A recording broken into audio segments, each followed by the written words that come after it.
महादेव पिंपळगाव हद्दीत पंजाब हॉटेलसमोर कंटेनर ट्रकने ऑटोला चिरडले, यात ऑटो चालक गंभीर जखमी.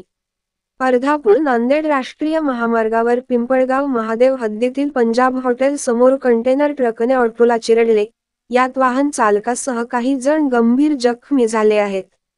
सदर घटना सायंकाळी 5:30च्या सुमारास घडली आहे.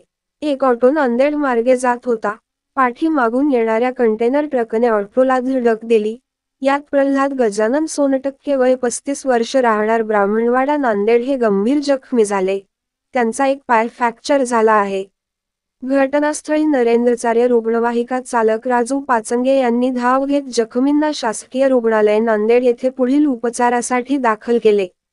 कंटेनर चालक फरार झाला असून मोठ्या प्रमाणात वाहतूक विस्कळीत झाली होती. घटनास्थळी पोलीस कर्मचारी मोजकेच असल्याने यात वाहन चालकांची मोठी तारांबळ उडाली.